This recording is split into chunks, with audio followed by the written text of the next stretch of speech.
दोस्तों, स्वागत है आपका सिने ईयर में। फिल्म गंगा की सौगंध का वो किस्सा जब एंग्री यंग मैन ने एक शख्स की कर दी पिटाई। आज हम साल 1978 की बात करने जा रहे हैं, जिसमें अमिताभ बच्चन अकेले सब पर भारी पड़े थे।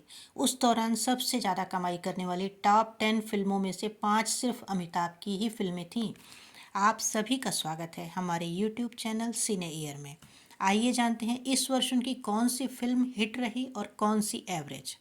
गंगा की सौगंध 1978 की एक एक्शन ड्रामा फिल्म है, जिसका निर्माण और निर्देशन सुल्तान अहमद ने किया है। यह 10 फरवरी 1978 को रिलीज हुई थी। फिल्म में अमिताभ बच्चन, रेखा, अमजद खान, प्राण, IS जौहर, बिंदु और अंजू महेंद्रू हैं। यह एक हिट फिल्म थी। इरफान खान उन्होंने गंगा की सौगंध की शूटिंग देखी, जो उनके गृहनगर में तब हुई जब वह छोटे थे। यह किस्सा 1977 में रिलीज हुई फिल्म गंगा की सौगंध की शूटिंग के दौरान का है। रेखा और बिग बी फिल्म की आउटडोर शूटिंग के लिए जयपुर में थे, और जैसे ही फिल्म की शूटिंग शुरू हुई, अमिताभ रेखा की आइकॉनिक जोड़ी को देखने के लिए भीड़ लग गई। इसी भीड़ में से एक शख्स ने रेखा को देखकर कमेंट करने शुरू कर दिए। धीरे धीरे ये शख्स अपनी लिमिट क्रॉस करने लगा और रेखा पर अश्लील फप्तियां कसने लग गया। एक्ट्रेस ने उस व्यक्ति को इग्नोर करना ठीक समझा, लेकिन वो शख्स अपनी हरकतों से बाज नहीं आया।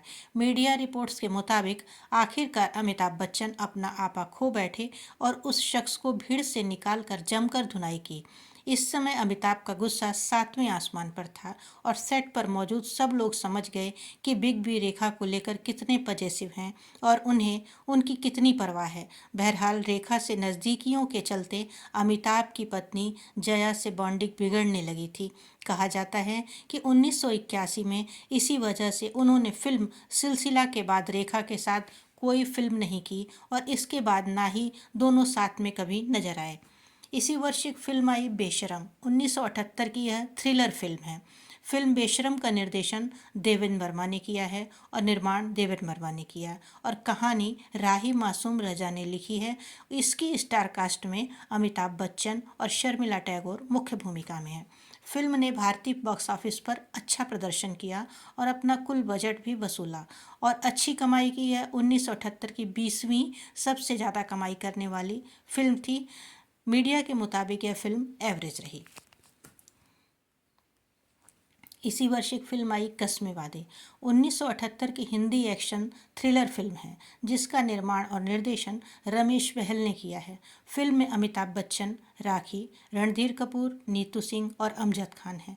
रणधीर कपूर ने सर्वश्रेष्ठ सहायक अभिनेता के रूप में फिल्म फेयर नामांकन अर्जित किया, जो फिल्म के लिए एकमात्र नामांकन था।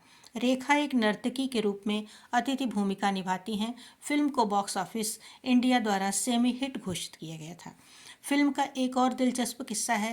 राखी ने एक इंटरव्यू में कहा था कि फिल्म के एक सीन में उन्होंने अमिताभ को जो चांटा जड़ा है वह एकदम असली है। अमिताभ उस समय थोड़े से बीमार थे और उन्हें इसके बारे में कोई अंदाजा भी नहीं था कि राखी उन्हें सच में थप्पड़ मार देंगी। फिल्म में उस चांटे के बाद अमिताभ के चेहरे पर दिखे भाव एकदम असली हैं। राखी ने यह भी बताया कि अमिताभ ने उसी दिन कहा था कि वह राखी से उस चांटे का बदला लेकर रहेंगे। हालांकि ऐसा कभी हुआ ही नहीं। यह फिल्म आप घर बैठे यूट्यूब पर देख सकते हैं, जिसका लिंक डिस्क्रिप्शन में है। दीवार और कभी कभी के बाद यश चोपड़ा की त्रिशूल फिल्म भी अमीर गरीब पारिवारिक रंजिशों पर आधारित है। त्रिशूल फिल्म है एक बेटे का अपनी माँ के साथ हुए अन्याय का बदला लेने की कहानी।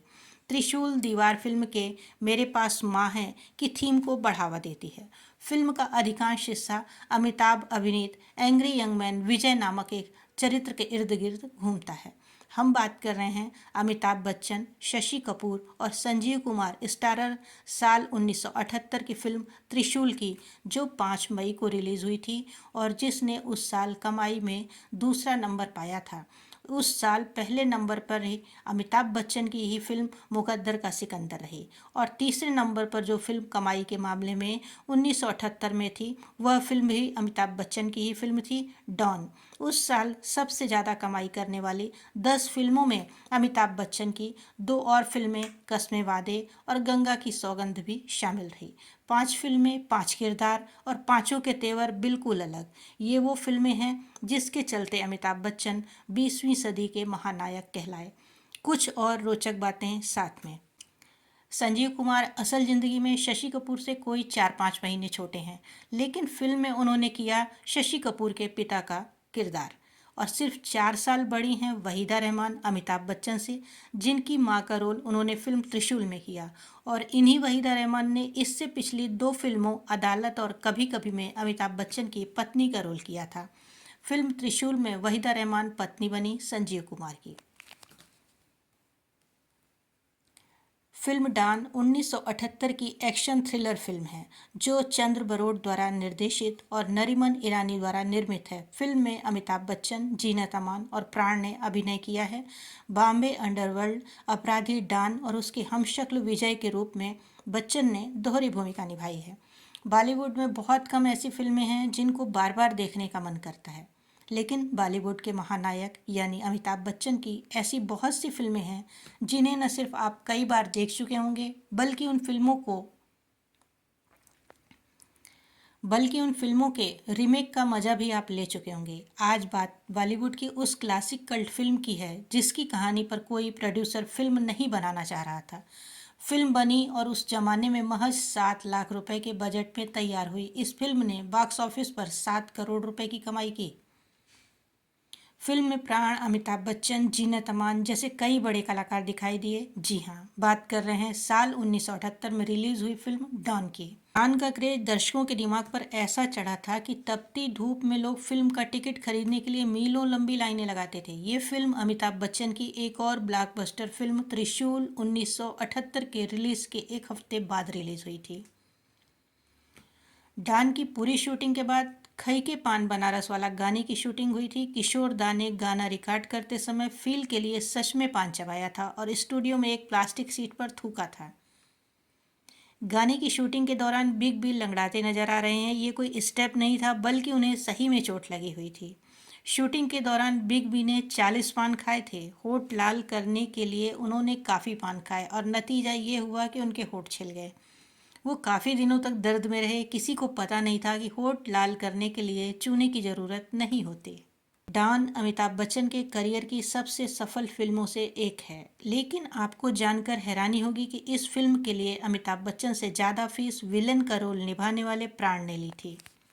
दरअसल इस फिल्म के बनने तक अमिताभ बच्चन बॉलीवुड में एक सुपरस्टार के रूप में स्थापित हो चुके थे, लेकिन प्राण उनसे पहले के स्थापित कलाकार थे। उस समय प्राण अमिताभ बच्चन से ज़्यादा फीस लेते थे। कुछ मीडिया रिपोर्ट की माने तो फिल्म डॉन के लिए जहां अमिताभ को 2.5 लाख मिले थे तो वहीं प्राण ने 5 लाख रुपए चार्ज किए थे।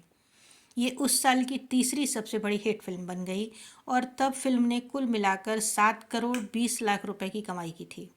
फिल्म के 5 के 5 गाने सुपरहिट रहे। इस फिल्म को 3 फिल्म फेयर अवार्ड भी मिले थे। किशोर कुमार को best male playback singer, Asha Bhosle को बेस्ट फीमेल प्लेबैक सिंगर और अमिताभ बच्चन को बेस्ट एक्टर का अवार्ड दिया गया था। अमिताभ को जब अवार्ड दिया जा रहा था तो उन्होंने फिल्म के प्रोड्यूसर नरीमन ईरानी की विधवा सलमा को स्टेज पर बुलाया और ये सम्मान दोस्त नरीमन और सलमा को समर्पित कर दिया था।